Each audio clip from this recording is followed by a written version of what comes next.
Okay, yeah. Southside, yeah. That's where I spend downtime, yeah. I mean it, night the rap, I check the podcast for the smoke, yeah. I don't wanna fight with trolls, yeah. I just wanna fight. Yo, what's good? We're here for another episode of Southside Rabbi. Listen, we were supposed to be on a break. Loving our family. That's right. Loving ourselves. And loving our God. Loving our God. and I could already hear people saying, loving yourself, isn't that unrighteous?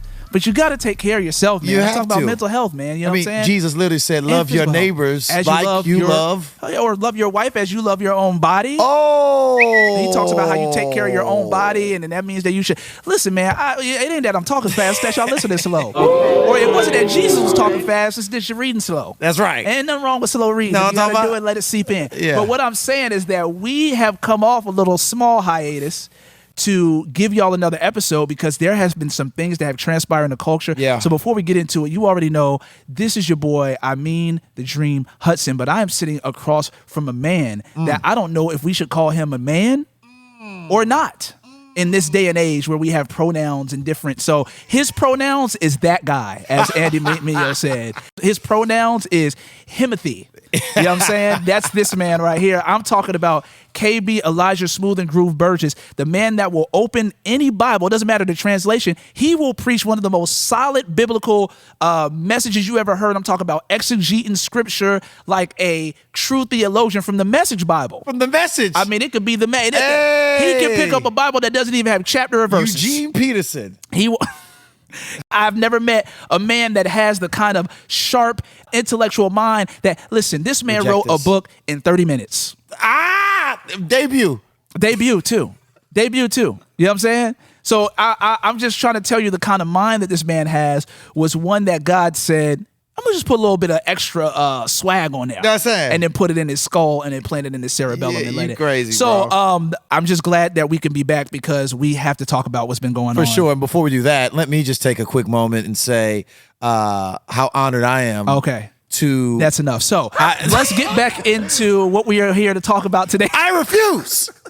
Because when Derek, our producer, along with Nady, who is the head of social media at Native. Shout out to Native. Decided to turn this table sideways. Right. As you can see, it's this way now. There is a glory that I experienced by just being a few feet closer to this man than I was in the previous season. The gentleman that I sit across from right here is not a man. He is a movement. He is a monument. He is a motion. This gentleman that I sit across from, whose dreads represent the strength that exists in his soul, how his dreads are not easily broken, so this man's heart, soul, and efforts. He is, here's the word, unbreakable. Oh my gosh. Unshakable. What you thought they called him Mr. Glass? Capable. Unbakeable. Untapeable. Unquakeable. Untakeable. Ladies and gentlemen, I am talking about the spiritual equivalent to all the Michaels that have ever existed. Michael Jackson. Michael Jordan. Michael Myers. This man right here. Michael Johnson. Michael the Archangel. The Dream. Michael Jackson. Hudson. Make some noise for my guy one time. Okay, all right. All I'm saying is that before we get started. Hey, let me say one thing. No, hold on, wait. No, I got you. I won this one. I know it. No, but I had to throw it in. I want you to go first. I just had to throw in a caveat. Hold on, wait. Season 5, I'm writing them out. Oh, okay. Because I understand that in season 4, the judges have got back in. Yeah. And the scorecard has me down significantly. Okay? Every episode, it's an 8-10 round. Okay? But season 5 is literally on my to-do list. I have it on the goals board at my house. All right? My children are praying for it. Oh my gosh. I'm coming for you with an honor you cannot you cannot defeat. Thank you. I love that, my brother. I just want to say that as we get into this episode where we start to discuss everything that's happening in the Supreme Court. Yes. I think that they're going to go on recess I think they're on recess now until October. Yeah. But when that's the summer recess, that's a pretty long time. Yeah. But when they come back from recess, they are going to actually be deciding on a case, another legal case, a serious legal case, to actually talk about whether or not it is legal for Kevin Elijah Burgess to be as smart and as brilliant as he is. If it's constitutionally viable to keep that going.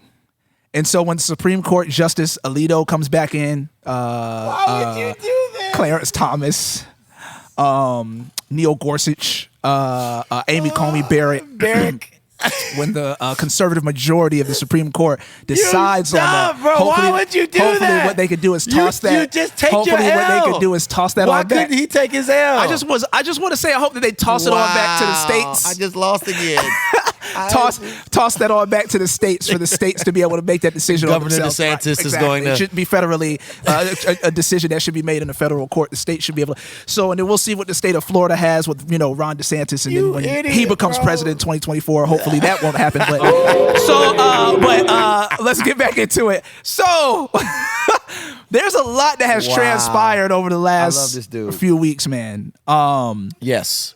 As we know, one of the biggest things that has happened is that the Supreme Court has overturned Roe v. Wade, the 1973 just watershed moment of a law that was passed. So the question is, what now, right? So now we see that the Supreme Court has decided that Roe v. Wade is overturned, which means it's now going to go back to the states on whether or not abortion is going to be legal. Sure. States are going to make the decision themselves. Sure. A number of red states have already started outlawing abortions. There's already been abortion clinics that have been shut down in places like Texas. And as you can imagine, evangelicals, conservatives are jumping for joy. Yes. Those who are liberal, those who are pro-choice, there's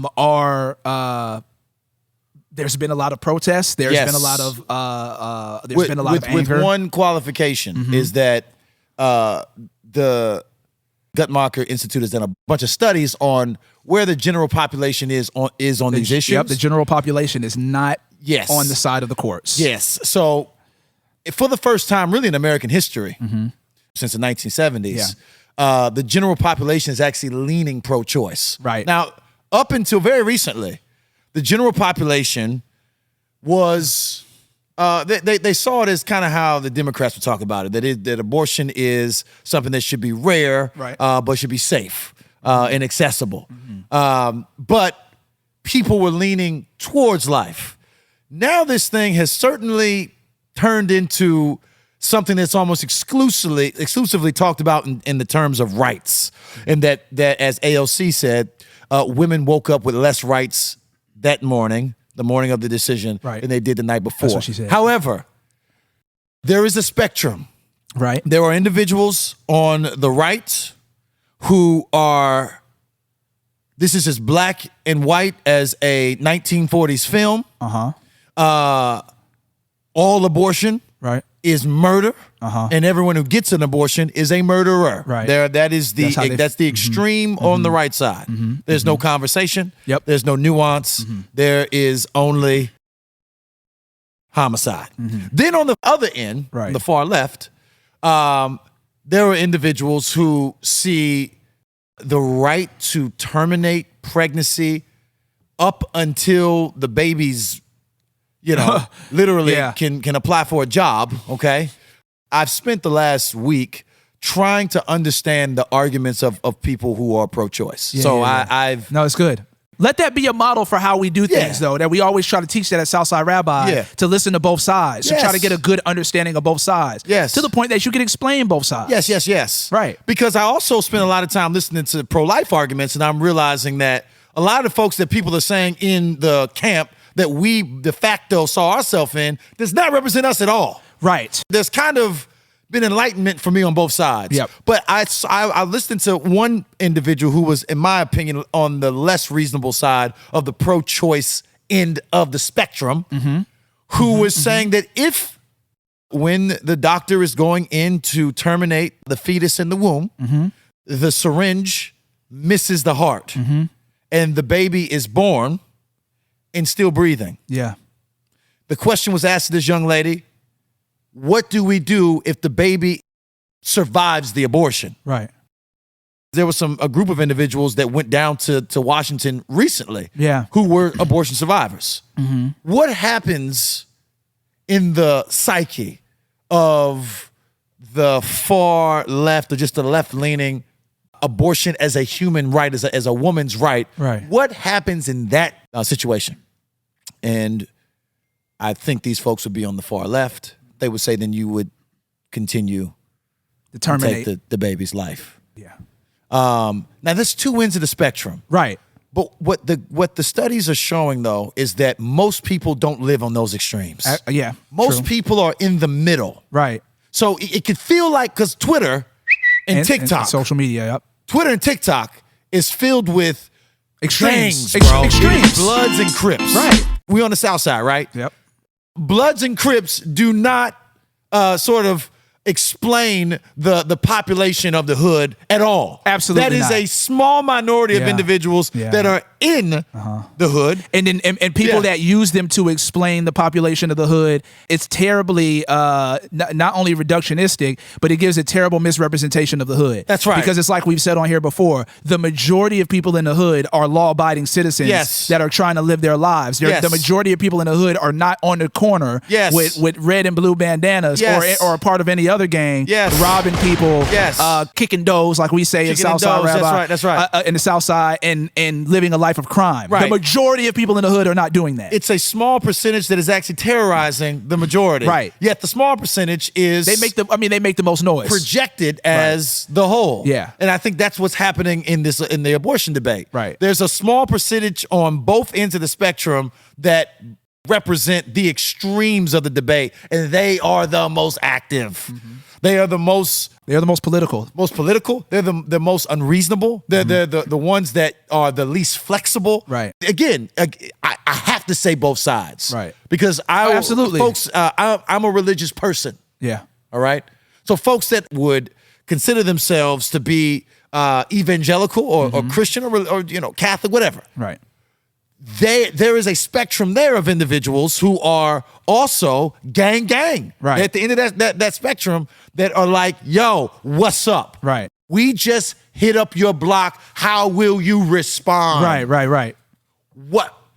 It was us who did it. Right. That kind of thing. Right. Which does not represent the Spirit of God and his people in any way, shape, or form. Mm-hmm. So anyways, I think that it's also good for us to remember in the dissenting opinions, the vast majority is not represented on Twitter and on TikTok. Absolutely. Or on social media in general. They're at your family vacation. They're at your family reunion. They're at your workspace. They're at the grocery store. They're in your neighborhood. Mm-hmm. Do not let the volume of those on either end of the spectrum shape the entire conversation for you. And that's not even just with the abortion issue. That's with any issue. Yeah. Because what we have seen is that a lot of the issues that we address on here, of course, it is divided into these very extreme tribal camps.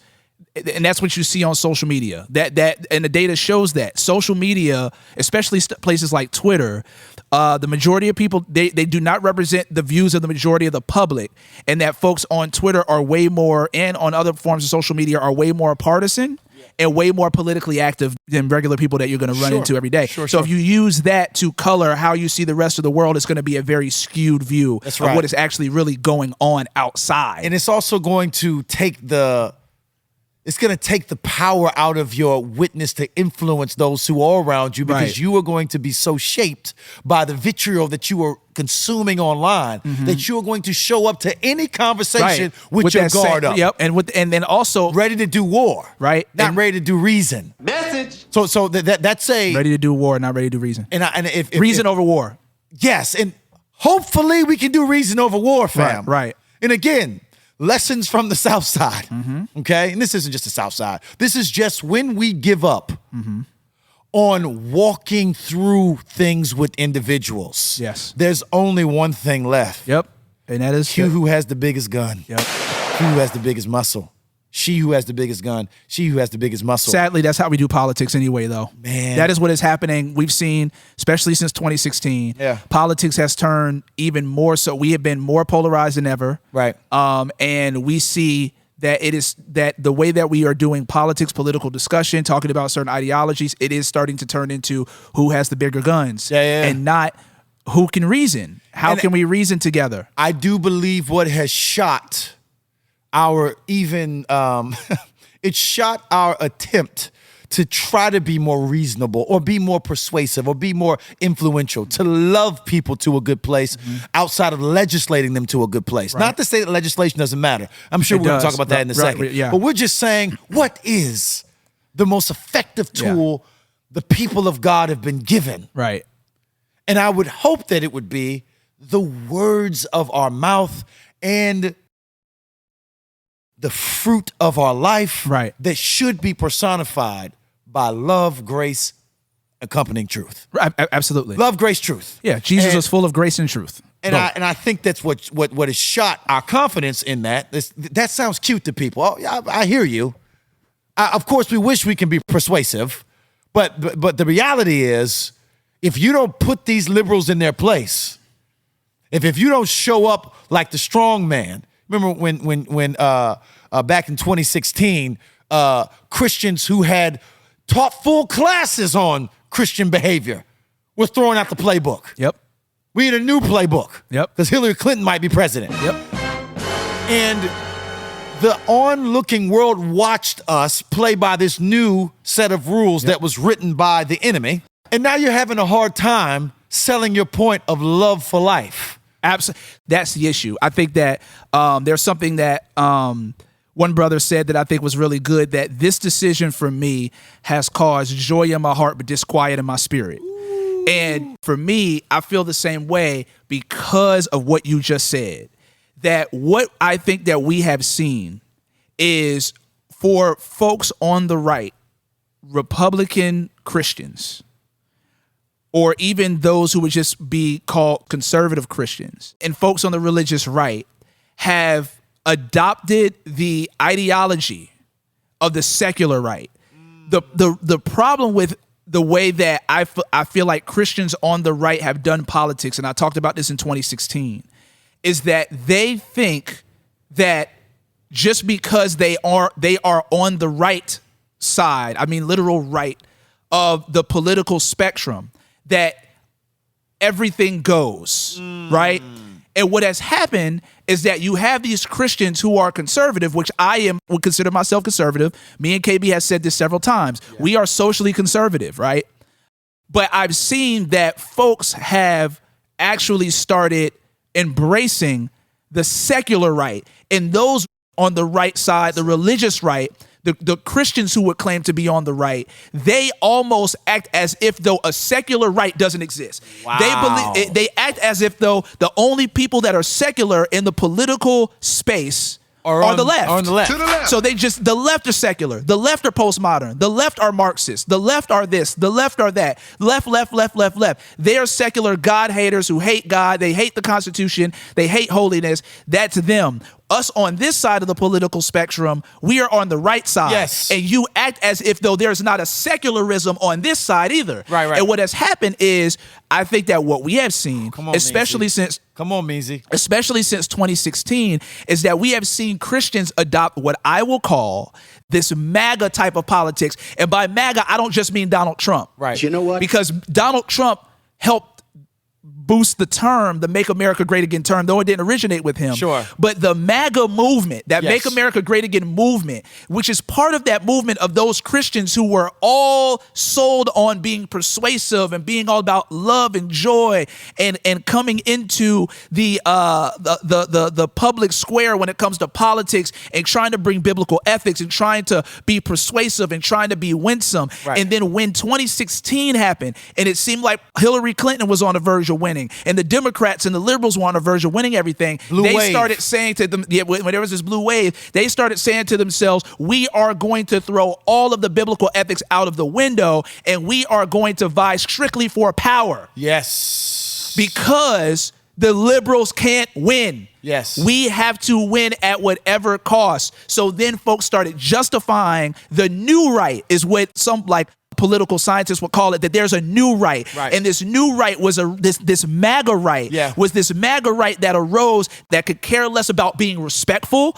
A lot of the times they are very rude. They are very disrespectful. They constantly mock their enemies, their political enemies. They misrepresent them. They do not care about any of the fruits of the Spirit: love, joy, peace, patience, kindness, goodness, gentleness, faithfulness, self-control. They believe all of that stuff should be thrown out of the window because this is wartime now. And now the war, we are in a war with the liberals, and we in wartime have to put on face paint. We have to make sure our rifles is clean, and we have to throw away all of that, all of the Christian ethical stuff. And we have to put on a warlike mentality that says we have to win and kill at any cost. Any means, by any means necessary. That's where you got those pastors that were saying in 2016, I don't need a political leader who shows the kind of fruit that Jesus did. We don't need them to look like Jesus. We don't want our political leaders to look like Jesus. He needs to look like a political leader, like a winner. If you think that Christ would run things or be about some of the things that MAGA Trump kind of ideology bought in 2016, that represents the fruits of the Spirit, then I think that you have lost your way. That's the secular right. I mean, if you think about Colossians 3, that to set your mind on the things that are above, not on this world. It is to completely sell all of the prerogative, all of the promises, all of the emphasis of an eternal kingdom for your little moment in history. Absolutely. For your fighting. We're like ants fighting over a piece of discarded food on the ground, and with no sense of that there's an entire world outside. Absolutely. That God has given you a vision of, that there's a universe, that God is active doing things. God is planning things. Say that. God has things on schedule that you're to be a part of that you're not even thinking about. Absolutely. You're not thinking about the soul of people anymore. You are only thinking about victories in the public square. You have become so earthly minded that you are no heavenly good. But here's the issue. Heavenly goodness is the only goodness that will be ultimately good for the earthly realm. Say that. That's it, bro. Say that. And if that's an afterthought to you, it is betrayal, bro. It is the absolute it is the salt that has lost its seasoning, the light that gives no rays. It is indeed the trampling over underfoot of pearls, bro. Oh my gosh. And I think that before we can begin to parse through everything, we have to ask ourselves, as individuals who will consider themselves to be champions of life in the womb, have we, as we are, inspired by our faith in Jesus, our faith in God, our religious, I understand that for a lot of folks, it's like, don't bring in the religious piece of that's why. No, I'm going to bring it in. My ideals about the image of God have come from a book. Amen. My ideals about why that there are rights that the Supreme Court, their job is not to give me rights. They're only to recognize the rights I already have that were written into the image that is on my soul. Exactly. My whole concept of that has come from God. That's why I believe it. Absolutely. And what I'm saying is, bro, is that for me, before we can begin to parse through what it means for us to be lovers of life in the womb, we also need to step back and ask, are we going along with the other things that our God champions? Obviously, God champions life. God is serious about the preservation of life. Amen. In the Old Testament, God gives a synopsis. Here's the rubric of 10. It's written right in there. These are 10 most important things for you. The preservation of life is there. So I get that. Yet and still, that extends to a culture that these who call themselves followers of God or lovers of God's way, that we should be exuding the other thing, all of what that means. And you cannot be surprised when you step up because this is my overwhelming experience that I got on TikTok this week, TikTok and Twitter, as I was reading people's arguments and going through videos of people in my generation. I'm sorry. I read a lot of the articles too, but my generation likes to make videos. Yeah. Okay, 3 minutes. So as I'm listening to the arguments, the kind of consistent thread that ran through a lot of the rebuttals against the pro-life movement was all these examples of a disregard of life in these other areas. So I think there's a good argument to be made to say y'all are just saying that to distract from the issue. Pointing out to other issues. They're saying that y'all are pointing out all of the inconsistencies to distract from the actual issue of Roe v. Wade and the preservation of life in the womb. That's right. Yeah. You don't get rid of a problem by pointing to other problems with the person that's pointing out the problem. and KB, y'all are doing whataboutism. That's right. Whataboutism. Right. There is value in pointing that out. Yep. Right? Mm-hmm. Yet, if we gave ourselves to humility, especially humility with the facts, right? I think that we'd have to say there's a change project that is an opportunity for us in the arguments of those who are standing against us. Say it. This is the excerpt. Because I want to get back to what you're saying. I'm gonna don't lose a thought. Okay. I just want to lay this. This is an excerpt from my soon coming book next year that I think in some ways speaks to this.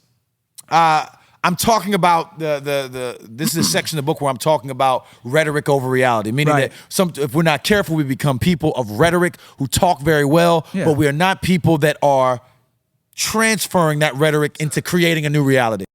Likewise, there are few issues where Christians place confidence in the state's ability to legislate righteousness more than the issue of abortion.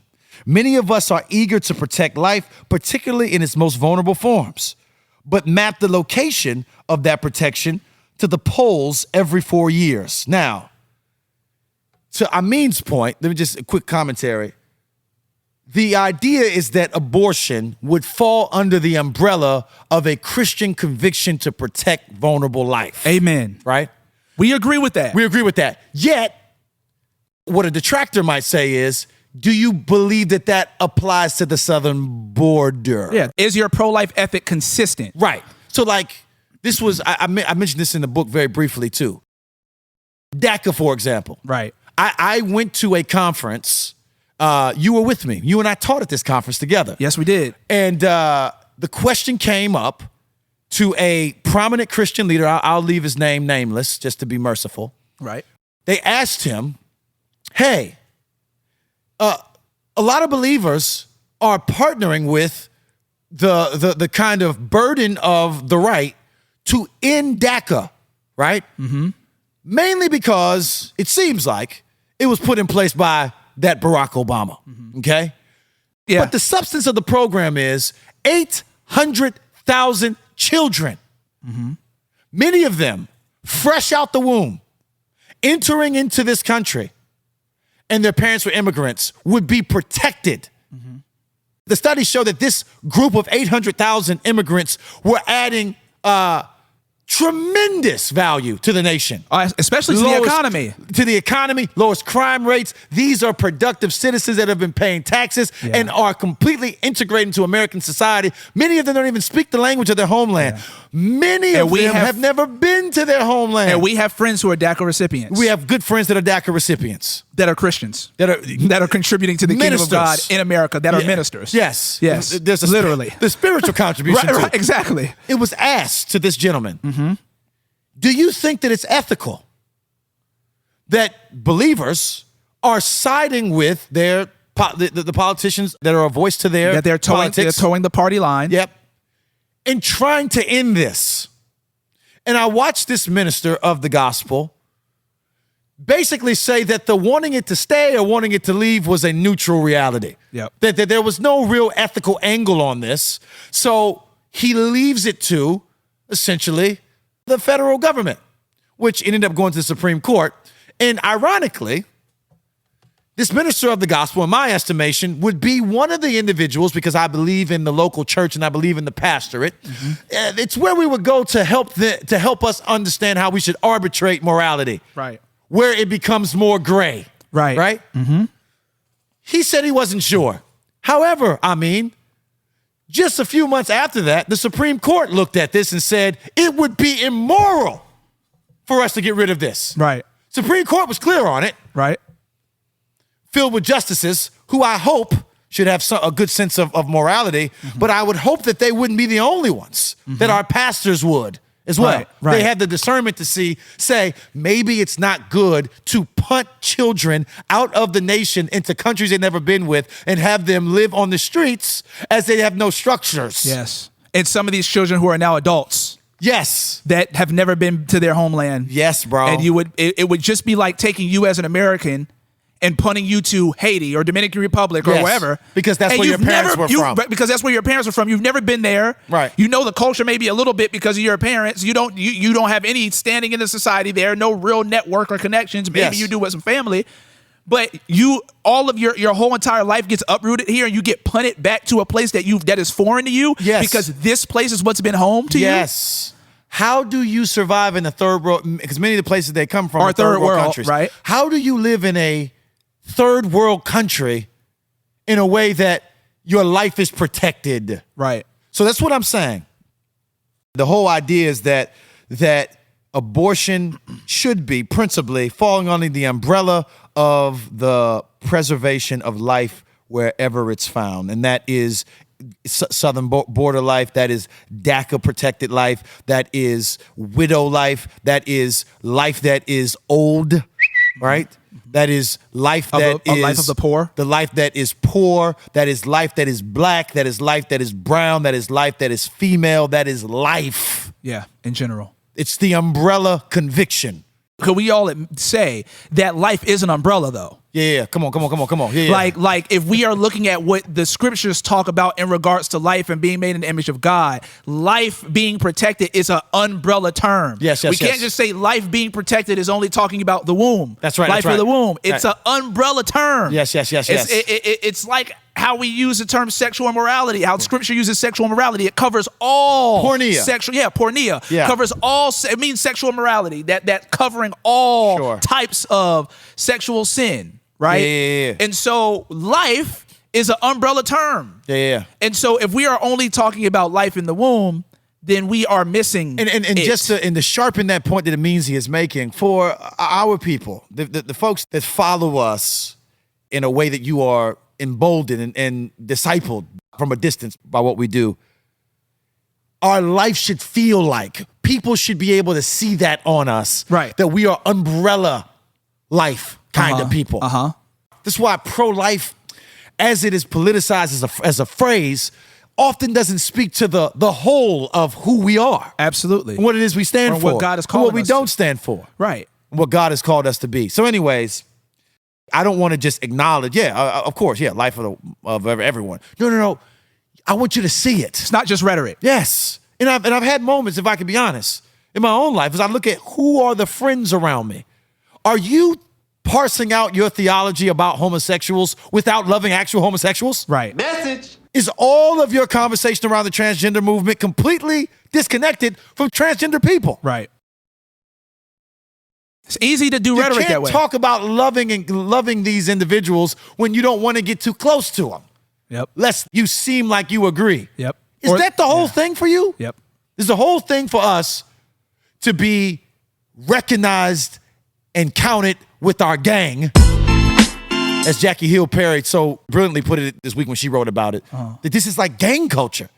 Is it to show fealty to the gang, or is it to actually win people to an ethic or to a life or to a Jesus, bro? That gets back to things that I've said on this podcast 100 times before. And that is Christians that are conservative, that would claim to be on the right, not all of them, but a lot of them. They have given into political tribalism. Yeah. Now, when I talk about, I know that people are going to get tired of me saying it, but I'm not going to get tired of talking about it because it continues to be something that is, I believe, ruining our witness. I believe that as Christians living in the public square, in the public square we do politics, I am a person that would not consider myself a Republican or a Democrat. I'm not a libertarian. I guess people would would say that I'm a centrist. I'm not saying that centrist is somehow being elite. But what I am saying is that Christians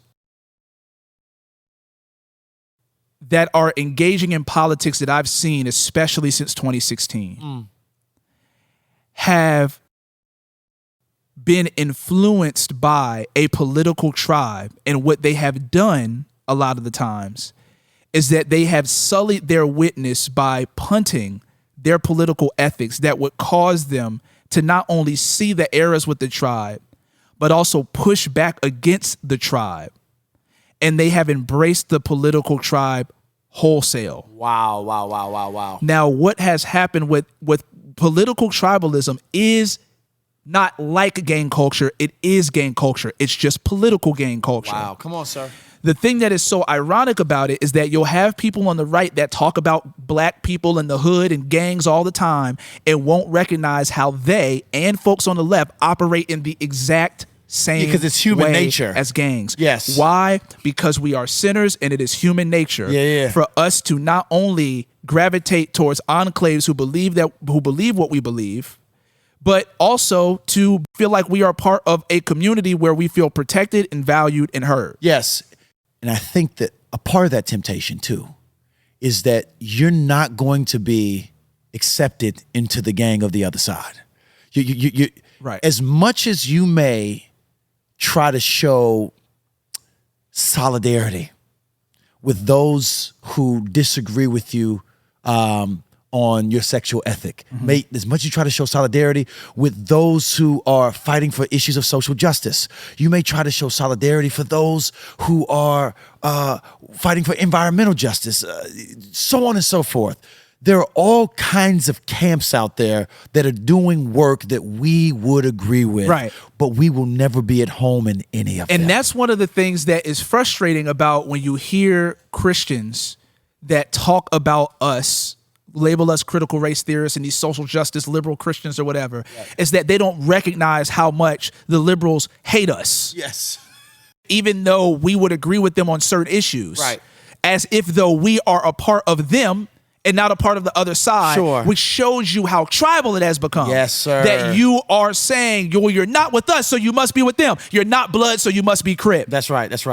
And so what I'm saying is that what we have seen over time, I said this in the politics episode that we have done, is that I have seen Christians who are part of the religious right totally and completely punt biblical ethics and make excuses for the kind of ways in which Christians on the right are doing politics. This new, what I call MAGA type of political engagement that is nationalistic, that is rude and brash and disrespectful. Yes. They have literally joined that side in order to win. Yeah. 2016, they made all of the justifications that we are joining in on this side of this kind of MAGA type of America first, nationalistic, make America great again, Donald Trump train.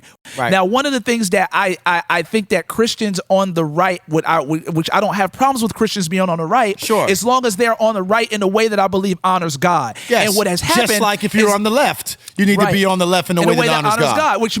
Which means if you are on the right in the way that honors God, it's going to mean that you are going to disagree with things that the right does and says at times. How could you not? Because the right is not a. Can we agree with it? Let's say this. The right wing of the political spectrum in America is not a Christian movement. Yes. Come on, sir. Yeah. It's not a Christian movement. Yes. The religious right may have tried to find their place there. It may have, in the 80s, moved Christians to that side of the political spectrum. Yeah. But it is not a Christian movement, which means that just like the left side of the political spectrum, it is a secular movement. Right. And if it is a secular movement, there's going to be things that are a part of that movement that are ungodly. Let's go, sir. Let's go.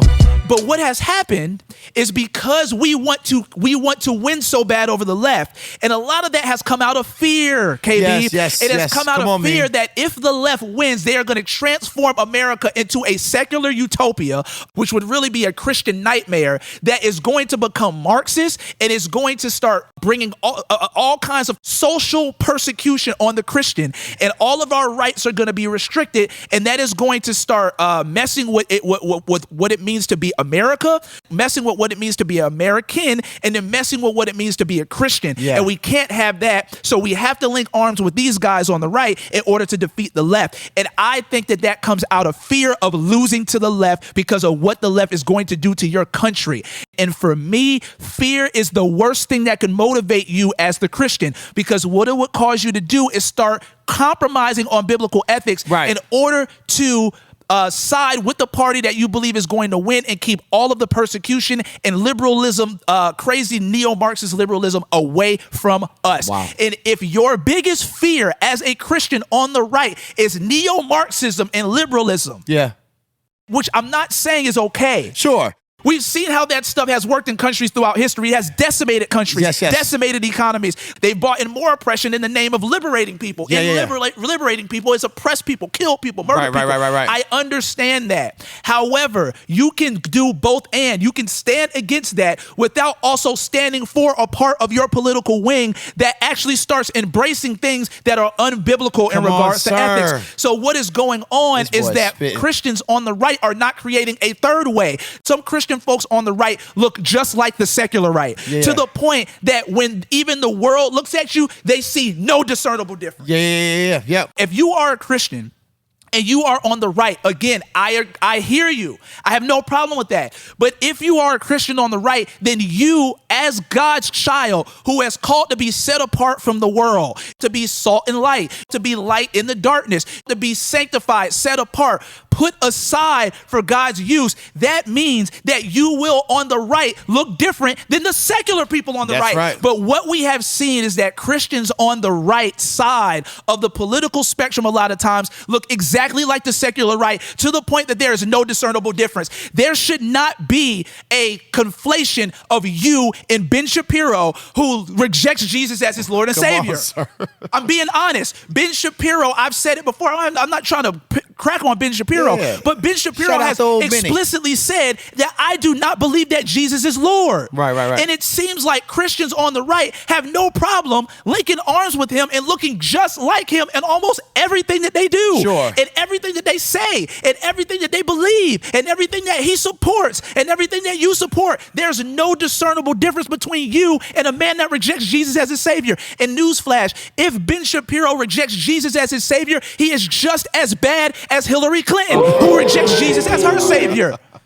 And so I think that it is right for us to then ask the question, if Roe v. Wade is overturned, which it is, are you, as Christians on the right who have this victory, are y'all ready to actually engage in what this means for real? Are you? Because if you have shown, let me just finish this real quick. If you have shown a history of not being consistently pro-life when it comes to the border, consistently pro-life when it comes to DACA recipients, consistently pro-life when it comes to the poor, consistently pro-life when it comes to the vulnerable in the hood, and when it comes to things like police brutality, consistently pro-right when it comes to the elderly, consistently pro-right when it comes to the environment, consistently pro-life when it comes to all of these other things, then it is a fair question to ask, are you ready to bear the responsibility of what it means for Roe v. Wade to actually be overturned? And will you actually now engage in society in a way that shows that you are full of love and the preservation of life, or will you not? It's just like asking somebody that is terrible with money, you just won a lottery for $250 million. Can you handle this money? Sure. Are you ready for this? Right. Or will this money destroy you? Because and I think that is the question that we are asking. Are you ready to bear what this actually means? Because this is not the end. This is actually just the beginning. Yes. It is just the beginning. This is not the end of a fight. This is the beginning of something now. And it's hard to answer that question when you see that a lot of those on the right who claim to be Christians have erected movements out of fear and out of anger and out of animus, especially when you think about what folks on the right have done in the middle of a pandemic. The data shows that the majority of these folks on the right were anti-vaccine. The majority of them were anti-mask. The majority of them were anti all of these things. And we have 300,000 plus lives that could have actually been saved if the majority of us would have got on board. So y'all, people are gonna get on here. Oh, I mean, you're talking about anti-vaxxers? Yes, I am. Yes, I am pro-life, right? I'm very much so against abortion. But the same folks that claim that it is my right for my body to decide what gets done with my body, I have the right to be able to decide whether a vaccine gets put in it. It's my body, my choice. Those folks are the folks that decided to actually elect to do things to preserve a virus that was killing the most vulnerable amongst us. Literally the most vulnerable. Like literally. It is not an unfair question for us to ask. Are y'all ready for this then? I want to read this excerpt from this from my book. It says, yet I recognize that as I write this, the Supreme Court in a landmark decision has overturned Roe v. Wade, sending the issue back to the states. And the temptation for many is to understand abortion so neatly that a pro-life Supreme Court victory can feel like a panacea, the end of a decades-long fight. But the reality is far more complicated than the rhetoric. The data unequivocally suggests that abortion was more common when it was mostly illegal. Right. Fewer women got abortions in 2017 when abortion was federally supported than they did when abortion was banned. The reality runs deeper than the political positions can account for. Gratitude is an appropriate reaction for what the Supreme Court has decided. But David French reminds us that this is not the beginning of the end of abortion in the United States, but rather as the end of the beginning of a long struggle to remake our nation into a culture that is far more hospitable to the mother and child. Right. That this is the time for the pro-life movement to really get busy. And we're going to see if they are. That's the question that I have. Don't know. I tell you what I'm going to do. Because this is the first time that abortion has been going down under all these liberal presidents, which I'm not trying to say, correlation equals causation, but it is an important fact to notice that it has. But under Donald Trump was the first time that we've seen it actually be higher than it was than when he began. Than when the president began. In 2017 was the first time since 1990 that abortion went up. Right. It has literally been descending under every president, no matter what they because we were creating a society that valued life. We're creating a society that valued life and a society that was getting better at contraception. Also, a society's values changing about children. Absolutely. There's all kinds of things. The point that I'm trying to make here is that how the society thinks has more power. More important than what is legislated. The Supreme Court legislates. So should there be gratitude over Roe v. Wade being overturned? Absolutely. For the conversation to now turn into something that is speaking to the ethos, the zeitgeist of the society. Because what I have learned this week online is that if this comes down to an argument between the left and the right, we are going nowhere. We believe different things. We believe different things about what is actually happening inside of a woman's body. They're even Christians. I have a lot of respect for Rashad Ritchie, who has a really good show called The Bullpen, where he does a lot of debates and stuff like that. Yes, I like him too. Dr. Rashad Ritchie is pro-choice. Yeah, we have some disagreements with him, but and I don't agree with how he but he has a very thorough exegesis of why he landed there. Right. That he sees life as starting at breath. Yeah, and I would not look at Rashad Ritchie and say that he doesn't love Jesus or that he's not a believer. That he's completely lost. Absolutely. He does not believe that they are murdering life in the womb up into the first trimester. I don't see it that way. But he has strong Bible-based, Bible-referring convictions on why he lands where he lands. Yeah. And I would look at that and say, no, I believe something very differently about what those verses are saying. Right. And I believe something differently about what I believe is happening in the womb. Right. So what do we do at that point? You're referencing the Bible. I'm referencing the Bible. We're landing in two different places. So what are we going to do? What happens? We're just going to be at an impasse? Yes. Or is there a way that we can both come together and actually support things that happens within society that would still bring down abortion? But David French basically, he argues that the simple truth is that if the pro-life movement wants to end abortion, it has to do much more work than merely banning abortion. This doesn't mean that pro-life Americans should cease working to provide legal protections for unborn life. As a matter of deep principle, we cannot leave any human being unprotected by law, and the life and health of the mother as paramount as those of the child. But the historical record does tell us that ending abortion is a different matter from banning abortion. And we cannot end abortion until we learn why women seek abortions and how our nation can address the concerns and lead them to make that choice. David's point here is important. Politics are not irrelevant, but they are also not more powerful than the reality we create through our Christian witness. Many abortions are motivated by single mom's fear that they will not be able to sufficiently provide for the child. Let me pause for a second. This is not I am not at all dealing with ectopic miscarriages. Yes. There's more to be had, the more conversation to be had than a sweeping ban. Yes. So let's just acknowledge that.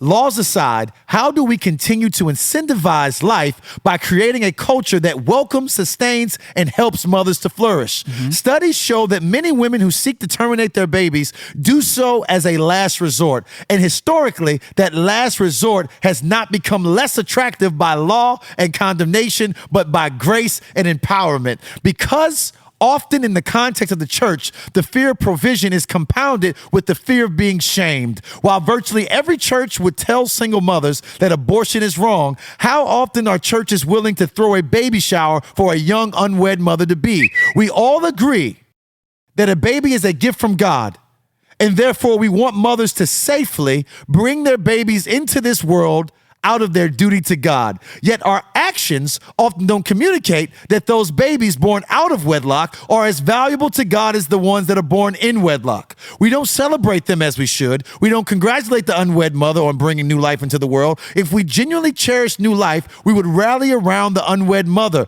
love her, help take care of the new life that we claim to value and fight to protect. The salient reality is that we often don't know how to say that sex outside of marriage is a sin, while at the same time honoring what that sex might produce. New life is to be praised, protected, provided for, and that includes our active participation. But too often we prioritize the rhetoric of premarital abstinence over the reality of loving and caring for our unwed neighbors. Legislation is but a single way to protect life in the world. But given that fewer abortions happen today than they did the year before Roe v. Wade, legislation is not always the most effective way. But grace-driven love for both women and their babies, regardless of the context, creates a culture of life that abortion cannot survive. And let me say this. Yeah. The key part about what you just said was a culture of life in which abortion cannot survive. Yeah. The question is, do we want to ban abortion or do we want to end abortion? Ooh. If we want to end abortion, Yeah. we don't need legislation to do that. Yeah. And legislation is not going to mainly do that. Right. What is going to, not saying that it doesn't mean it should be pursued. Like you said, we should celebrate that it is. Yeah. But what is going to help do that is creating a culture of life, which we saw was happening. Yeah. I am afraid that many Christians are putting all of their eggs in a basket of Roe v. Wade as legislation being passed to achieve this end, and not what we are actually doing within culture and society as a witness in order to bring the end of abortion about. And the question then becomes, how do we create a society of life? Say that. It's not only through legislation. Legislation is simply but a tool. But I think that mainly the way that we do it is through being the kind of people within society and culture that are loving our neighbors as we love ourselves, telling folks about the truth of God, and letting that start to transform. It's so funny how many Christians we know that when we started talking about systemic and institutional racism constantly told us, why are you all trying to legislate this stuff?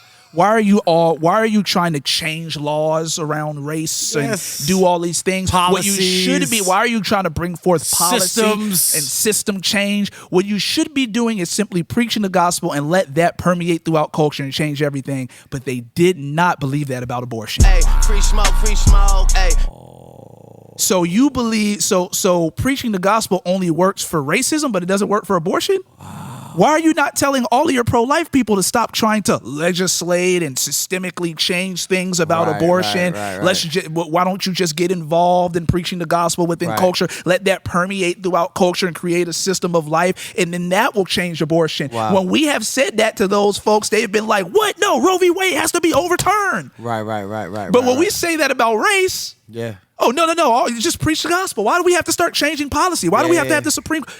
You're right, bro. Clearly. Because we know that this whole issue around abortion is systemic. Richard Nixon, Republican, of course, like Teflon Don, okay, had some weird beliefs about abortion. But Christians didn't seem to mind. They didn't seem to mind that he believed that abortion was okay if the baby was mixed, biracial. Oh, no, you didn't. They haven't recorded saying that abortion seems to be okay if the baby is mixed. Is biracial. Man, looking like a zebra. We can't have zebra children running around. So I guess in that case it would be okay, but everything else, no. See, but I'm saying though, bro, like this speaks to a systemic issue. That there's these things in us, bro, that will make concessions. And I'm reading this every now and then. I try to read this book called Book of Arguments, and it's just a thin book, but I try to read through it.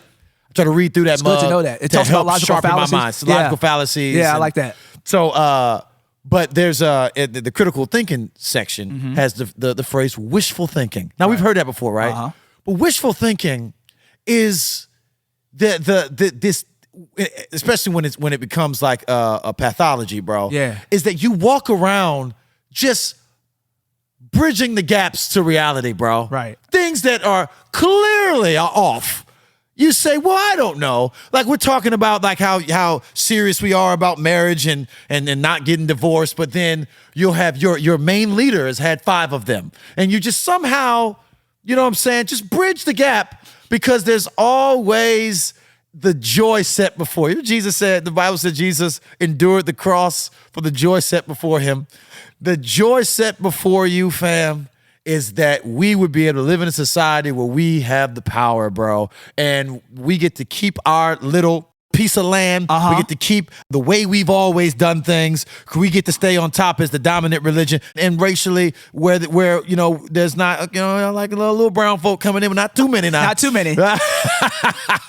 There's a joy set before you that things would stay the way that they are. It's the secular right. And that has all kinds of things baked into it. Absolutely. It's insensitivity to the vulnerable. There's lots of racialization in there. There's nationalism in there. American exceptionalism on steroids. There could be some misogyny in there. If the joy set before you is riddled with all kinds of things that aren't biblical, right, then you're going to find yourself putting connective tissue and arguing away your cognitive dissonance and doing wishful thinking as a pathology that don't even make sense. Yes. This doesn't make sense, fam. Absolutely. See, I can be grateful for the overturn of Roe v. Wade, but also say the studies are pretty clear. Roe v. Wade wasn't driving abortion up. It was not. In 2017. Yeah. There were other things. There were other factors, rather. I understand, dear sister, who is concerned about your rights being infringed upon. I understand it. But I also want to say that I'm willing to join you.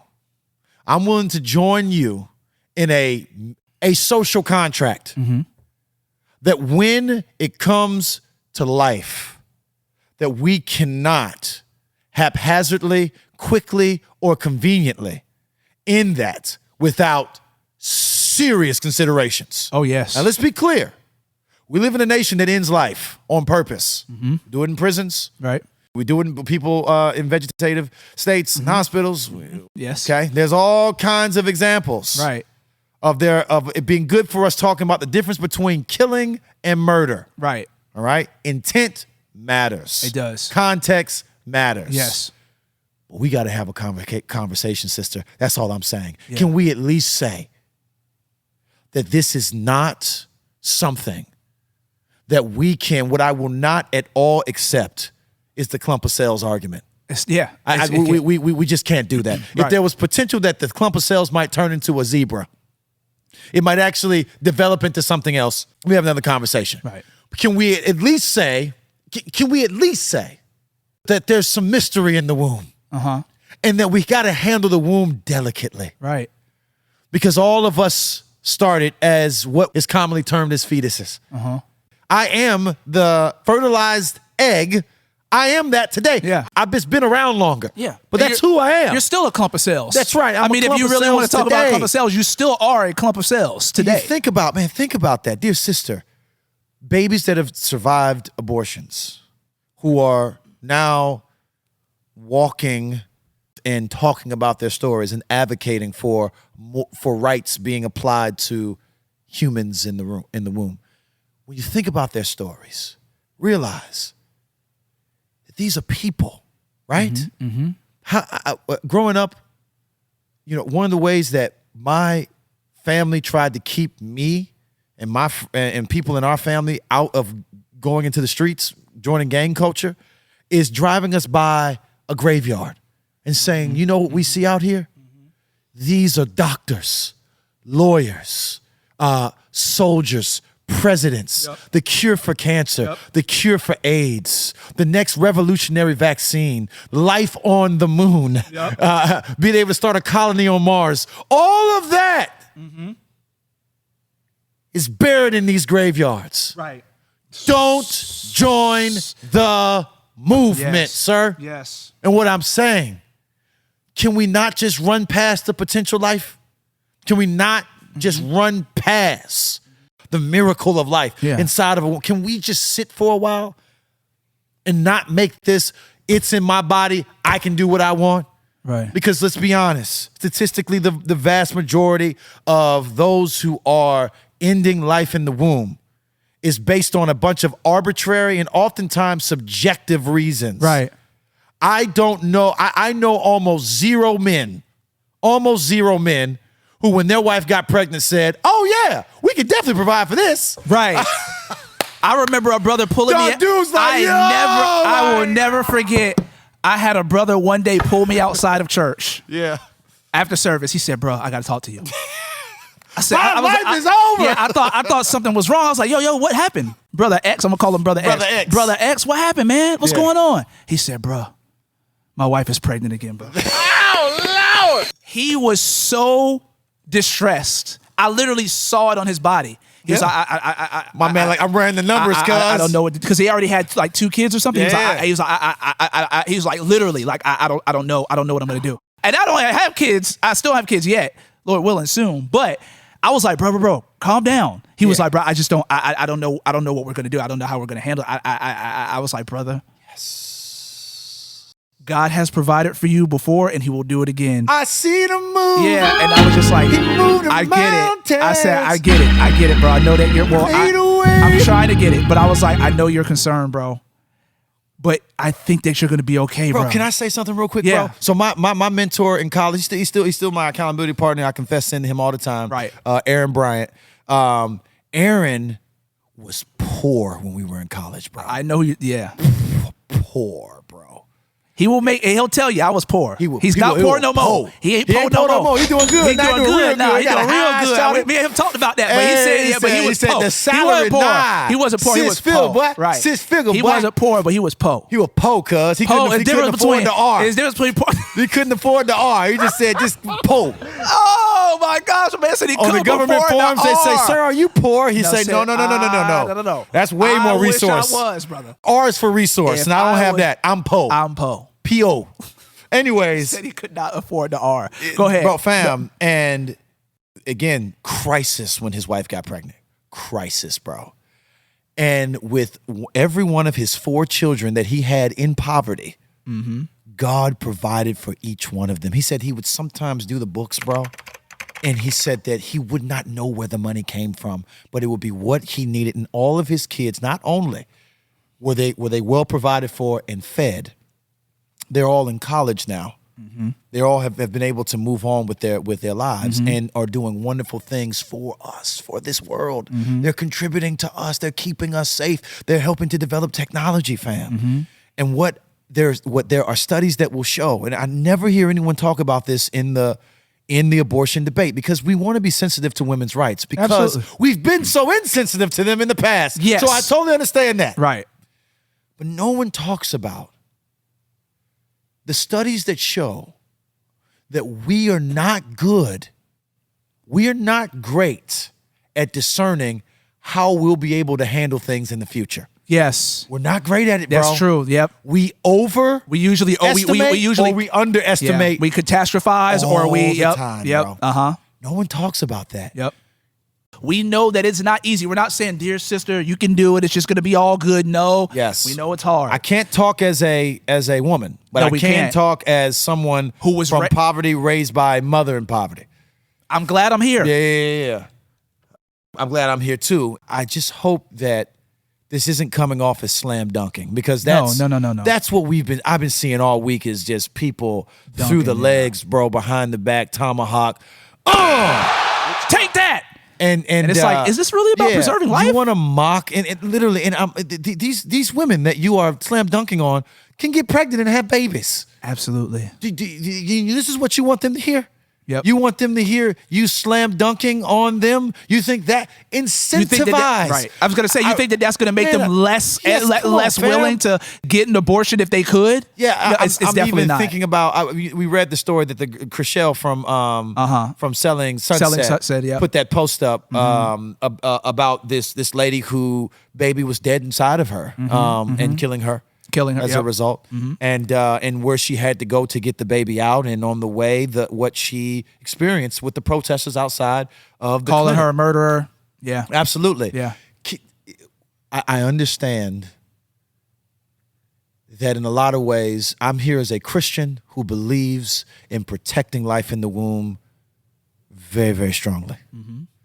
So I understand in a lot of ways, those who would fall into that, category don't have a good reputation in having this conversation in the world. Right.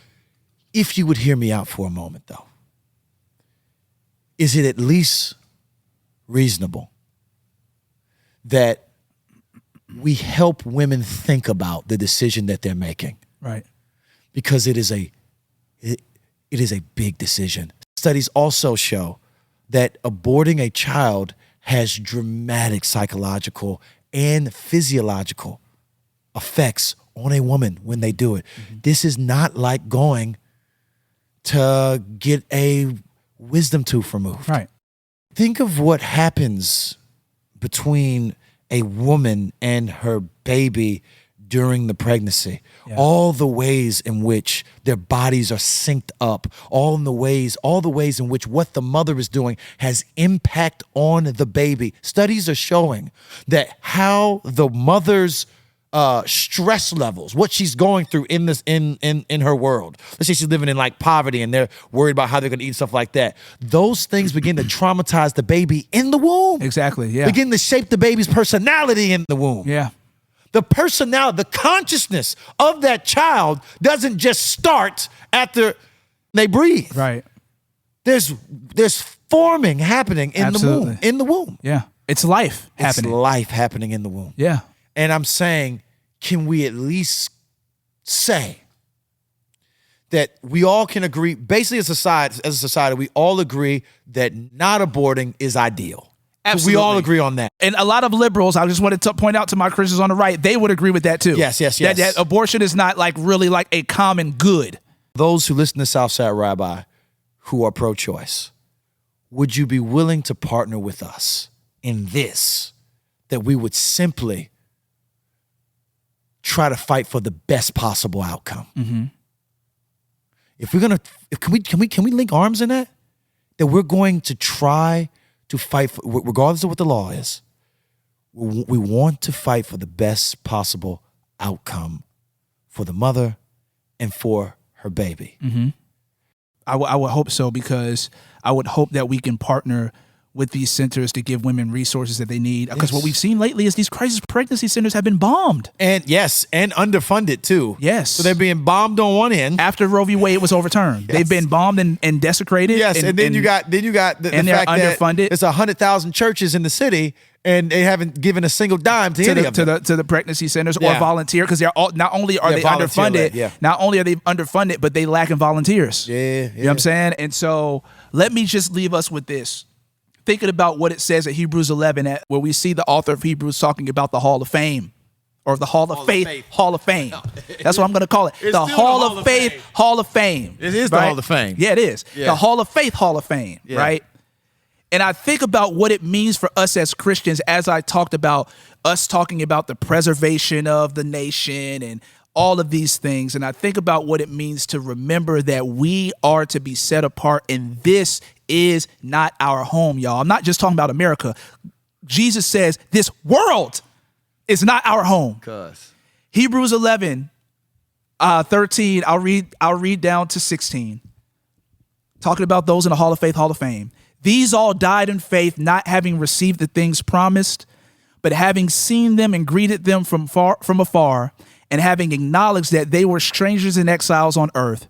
For people who speak thus make it clear that they are seeking a homeland. If they had been thinking of that land from which they had gone out, they would have had opportunity to return. But as it is, they desire a better country, that is a heavenly one. Therefore, God is not ashamed to be called their God, for he has prepared for them a city.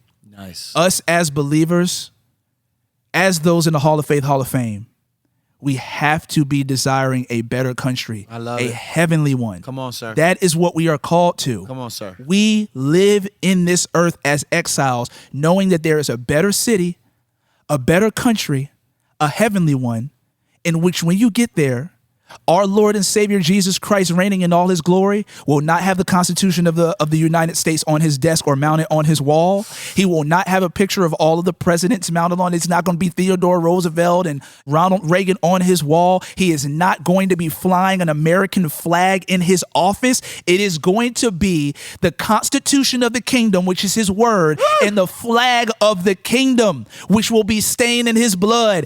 That is what we are to be after, and it will cause you to be at odds with the kingdoms and the flags and all of the kind of religious loyalty of the parties in this earth. Yeah.